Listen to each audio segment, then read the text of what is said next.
UIT Kurukshetra के अंदर physical counselling start हो चुकी है। तो ऐसे में काफी सारे स्टूडेंट्स मेरे पास पर्सनली क्यूरीज आ रही थी, तो मैंने सोचा क्यों ना एक वीडियो ही बना दी जाए। यहाँ पे मैं आपको सारी इंपॉर्टेंट गाइडलाइंस जो आपको फिजिकल काउंसलिंग के दौरान ध्यान रखना है वो तो बताऊंगा ही, प्लस इंपॉर्टेंट डेट के साथ साथ अभी के लिए लेटेस्ट वैकेंट सीट्स का क्या स्टेटस है वो भी शेयर करूंगा। वैकेंट सीट भी कंप्लीट यहाँ पे शेयर करने वाला हूँ, प्लस कितनी फीस आपको देनी पड़ेगी वो एग्जैक्ट फीस का स्ट्रक्चर भी आपके साथ शेयर करने वाला हूँ। तो अगर चैनल पे नए हैं सब्सक्राइब जरूर कर लीजिए। चलिए बिना किसी देरी के आज के इस वीडियो की शुरुआत करते हैं।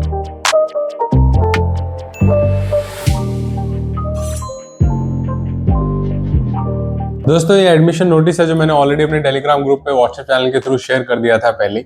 अगर आपने अभी तक इसको नहीं देखा है तो ये कंप्लीट डिटेल शेड्यूल है जहां पे सारी चीजें यूआईटी कुरुक्षेत्र में किस तरीके से काउंसलिंग होगी, कौन सी डेट को होगी, कब स्टूडेंट्स को आना है और कब नहीं आना है, ये सारी बातें लिखी हुई हैं। अब मैं एक एक चीज इसके थ्रू पहले आपको बताता हूँ, फिर आपको वैकेंट सीट्स पे लेके चलूंगा। सबसे पहली चीज दोस्तों, फिजिकल काउंसलिंग में होता क्या है वो जरा समझ लेते हैं। फिजिकल काउंसलिंग में ये होता है जो ऑनलाइन काउंसलिंग के दौरान सीटें वैकेंट रह गई थी, जितनी भी आपकी वैकेंट सीटें रह गई थी उनको फिजिकल काउंसलिंग के दौरान फिल किया जाएगा। यानी अभी इस मोमेंट पे उन सभी सीट्स को फिलअप किया जाएगा। Now the most important thing is, क्योंकि सीट्स फिलअप होनी है फिजिकल काउंसलिंग के दौरान, जितनी भी सीट वैकेंट है उन्हीं के ऊपर फिलअप होगा। अब सबसे इंपॉर्टेंट चीज ये हो जाती है कि मान लेते हैं कि स्टूडेंट्स को ये लगता है सर फिजिकल काउंसलिंग है तो कैसे अलॉटमेंट होगा। फिजिकल काउंसलिंग के दौरान भी अलॉटमेंट सिर्फ और सिर्फ आपके जेईई मेंस के रैंक के बेसिस पर ही होगा। ठीक है, कोई भी डायरेक्ट का यहाँ पे प्रोसीजर नहीं होता है, डायरेक्ट एडमिशन का कोई पहले आएगा एडमिशन ले जाएगा ऐसा नहीं। प्रॉपरली जैसा मैं शेड्यूल में भी आपको बताऊंगा 2 घंटे का टाइम होता है जो आपको जाके रिपोर्ट करना पड़ता है। जो जितने भी कैंडिडेट्स उस समय पे आए हुए होते हैं उन कैंडिडेट्स में से एक मेरिट लिस्ट बनाई जाती है। ठीक है, 2 घंटे बाद वो मेरिट लिस्ट डिस्प्ले होती है जिसमें सीरियल नंबर रैंक वाइज बच्चों का नाम होता है। ठीक है, 1 2 3 सबका नाम होता है। फिर उस रैंक ऑर्डर में बच्चों को बुलाया जाता है, 1 ऑनवर्ड्स बच्चों को बुलाया जाता है। ठीक है, और जो भी पहला कैंडिडेट्स होगा, जो भी सीट वैकेंट होगी, वो अगर मान लेते हैं कि सीट सभी ब्रांच में वैकेंट है, पहला कैंडिडेट बोलता है मुझे सीएससी चाहिए तो उसको सीएससी अलॉट कर दी जाती है और एक सीट सीएससी से कम हो जाती है। ये लाइव डिस्प्ले होता रहता है, आपको साफ साफ नजर आता है, कॉल सुनाई देता है किस रैंक के किस स्टूडेंट्स को बुलाया गया है, उसकी रैंक क्या है, क्या उसको अलॉट किया गया, क्या उसने मांगा है, सब कुछ लाइव हर किसी को नजर आता है जो फिजिकल काउंसलिंग के दौरान आ गया होता है। ठीक है, so that's the important thing. Moreover अब मुद्दे पे आते हैं। यहाँ पे कुछ चीजें हैं दोस्तों कि यूआईटी कुरुक्षेत्र में कौन कौन सी ब्रांचेस ये लोग ऑफर करते हैं। तो ये ब्रांचेस मैं आपको ऑलरेडी बता चुका हूँ, यही 7 ब्रांचेस जो लोग ऑफर करते हैं। सिविल इंजीनियरिंग अब की बार नया डिपार्टमेंट है तो बिल्कुल नहीं है, इससे पहले सिविल इंजीनियरिंग बीटेक नहीं करवाता था। This is starting from this year onwards in Kurukshetra. इसके अलावा ये है कंप्लीट शेड्यूल आपका फिजिकल काउंसलिंग का जो मैंने आपको प्रीवियस वीडियो से बता दिया था, जहाँ पे राउंड 1 के लिए इन्होंने 21 तारीख को बुलाया गया है। 9 से 11 बजे के बीच में रिपोर्ट करना है उन सभी लोगों का जिनका 2.5 लाख से कम जेईई मेंस का रैंक। ठीक है, और 21 तारीख की ये बात है। एंड 1 बजे के बाद अलॉटमेंट स्टार्ट होता है same day. Apart from that 22 तारीख को नेक्स्ट डे जो 2.5 लाख से ऊपर जिनकी जेईई मेंस में रैंक है उनको बुलाया जाता है और वही सेम प्रोसीजर है, आफ्टरनून में उनकी अलॉटमेंट स्टार्ट हो जाती है। ये था पहले राउंड का। अब इस दौरान काफी सारे स्टूडेंट्स को ये कंफ्यूजन है डॉक्यूमेंट्स कौन कौन से लेके जाने। जितने भी आपके एचएसटीएस के दौरान आपने डॉक्यूमेंट बनाए थे सब लेके जाइए, लेकिन एचएसटीएस के रजिस्ट्रेशन में जो डॉक्यूमेंट लगे थे, फीस रिसीप्ट और दूसरी चीजें, वो भी काम नहीं आएंगी।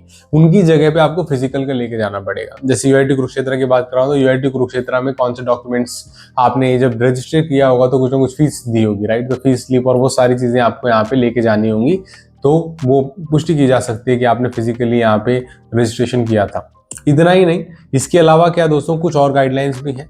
ये साफ साफ लिखा गया था कि एचएसटीएस गाइडलाइंस को फॉलो करेगा यूआईटी कुरुक्षेत्र भी, there is no doubt about it. यहाँ पे फर्स्ट राउंड में आपको रिजर्वेशन के साथ सीट अलॉटमेंट देखने को मिलेगी, यानी सभी सीट्स में एलोकेशन होगा अलग अलग कैटेगरीज की depending upon reservation. HC ST और सारी कैटेगरीज आपको यहाँ पे देखने को मिलेगी। उसके अलावा दोस्तों जिसने अप्लाई नहीं किया था फिजिकल काउंसलिंग में या इससे पहले अप्लाई किया था वो तो डेफिनेटली काम नहीं आएंगे। फिजिकल काउंसलिंग में ही आपको अप्लाई करना पड़ेगा, यानी फ्रेश एप्लीकेशंस में रिक्वायर्ड अगर आपको फर्स्ट राउंड में बैठना था तो। ठीक है, फीस रिसीप्ट 700 या 1000 रुपए डिपेंडिंग अपॉन रिजर्वेशन, जो मैं आपको पहले ही बताया था। आपको सभी डॉक्यूमेंट्स की 2 सेट ऑफ फोटोकॉपीज लेके जानी पड़ेगी। सेल्फ अटेस्टेड चलता है, आप खुद ही साइन करके देते हैं, लेकिन 2 सेट ऑफ फोटोकॉपीज आपके पास होनी जरूरी है यहाँ पर। ठीक है, और हर एक राउंड फिजिकल काउंसलिंग में मेरिट लिस्ट प्रिपेयर की जाती है। और ये प्रिपेयर होती है जितने बच्चे उस समय मॉर्निंग में वहाँ पे आए थे उनके बेसिस पर, और कोई नहीं आता है बाद में आता है तो उसका नाम मेरिट लिस्ट में नहीं आता और उसको कॉल भी नहीं किया जाता। इसलिए प्लीज स्टार्टिंग में ही जाइए, जो आपको कॉल किया गया है that is much much much advisable. और इसके साथ साथ क्या होता है दोस्तों, कई सारे लोग हैं, साफ साफ लिखा हुआ है 20 जुलाई 2026 फीस रिफंड की डेट थी, वो एक्सटेंड नहीं हुई है। 20 जुलाई 2026 से पहले पहले जिसने फीस रिफंड की एप्लीकेशन दे दी थी उसको कंप्लीट फीस रिफंड हो जाता है। उसके बाद कंडीशनल रिफंड होता है डिपेंडिंग अपॉन जो भी गाइडलाइंस बनती है। अभी तक डिपार्टमेंट और कॉलेज को नहीं पता है कितना देना है, लेकिन क्लियर कट गाइडलाइंस के हिसाब से जो भी AICTE और HSTS की तरफ से गाइडलाइंस आएंगी उसके हिसाब से रिफंड इनिशिएट किया जाता है इसके बाद। Okay, that was a complete procedure. जो भी चीजें ये वेरी कर रही हैं इन UIT कुरुक्षेत्र फिजिकल काउंसलिंग। आप जाइए टाइम से, उसके बाद आप देखेंगे आपको बहुत वेट करना पड़ेगा। आपको पता चल जाएगा मेरे मेरिट लिस्ट में 400-500 नंबर है तो कब आएगा, कितनी देर बाद आएगा, तो उस हिसाब से आप कॉल ले सकते हैं, वेट कर सकते हैं करना चाहें तो। और लाइव सीट स्टार्ट्स भी देखते रह सकते हैं कि कितनी सीटें खाली हैं या कितनी अभी अवेलेबल हैं और अवेलेबल नहीं। Okay, all of that. इसके अलावा दोस्तों एक और चीज जो मैं आपको बताना चाहता हूँ वो है ये मेरिट लिस्ट। ये मेरिट लिस्ट है दोस्तों, सॉरी मेरिट लिस्ट नहीं, वैकेंट सीट्स है स्पेसिफिकली, जो मेरिट लिस्ट के बेसिस पे आपको अलॉट किया जाएगा यहाँ पे।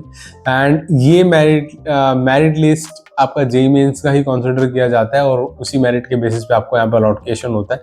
तो आप देख सकते हो ऑल इंडिया कैटेगरी, हरियाणा की general category, SC BC PH HG ST, ये सभी कैटेगरीज आपको नजर आ रही है। कई सारे कैंडिडेट्स मुझे पर्सनली पूछ रहे थे सर क्या हमें अलग से अप्लाई करना पड़ेगा अगर हमें 2 कैटेगरी में भरना है। अगर आपको इनमें से किसी कैटेगरी में भरना है जो मैंने यहाँ पे बॉक्स में डाले हुए हैं तो सिर्फ एक ही बार रजिस्ट्रेशन करना होगा। अगर आप मान लो SC से रजिस्ट्रेशन करते हो तो HOGC के लिए भी एलिजिबल होते हो ना। अगर मान लो SC की सीटें खत्म हो गई तो HOGC में अवेलेबल है तो उसमें अलोकेशन मिलेगा आपको, तो इसमें एक ही रजिस्ट्रेशन करनी होती है। लेकिन अगर आपको TFW, कश्मीरी माइग्रेंट या EWS में किसी में अप्लाई करना है और इनमें भी करना है तब आपको इनके लिए सुपरन्यूमरी सीट्स के लिए अलग से अप्लाई करना पड़ता है।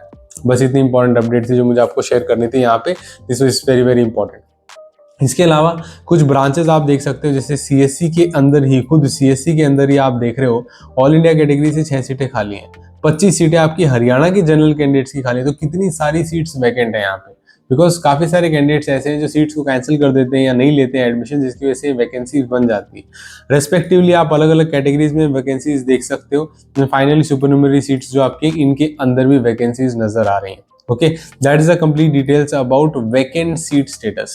अब जो लेटेस्ट वैकेंट सीट स्टेटस होता है मैं अपने चैनल पे थ्रू शेयर कर ही देता हूँ उसको, नहीं हो पाता है तो टेलीग्राम ग्रुप और व्हाट्सएप चैनल के थ्रू शेयर करता हूँ। तो अगर आपने अभी तक उन्हें फॉलो नहीं किया तो जाके कर सकते हो, वीडियो के डिस्क्रिप्शन में लिंक है।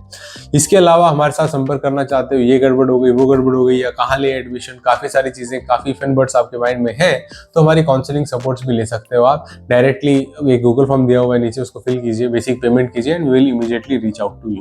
ठीक है, इसके अलावा दोस्तों यहाँ पर क्या है, सबसे इंपॉर्टेंट चीज, ये सब तो आपको बता ही दिया मैंने, फीस है। फीस में क्या है दोस्तों, this is your annual fees. Annual fees आपकी लगभग 1,06,000 के आसपास पड़ती है। ठीक है, लगभग 1,06,000 के आसपास आपकी एनुअल टोटल फीस है, जिसमें से पहले सेमेस्टर में आपको 55,600 यानी एडमिशन होते ही आपको इतने रुपए तो देने पड़ते हैं UIT कुरुक्षेत्र में।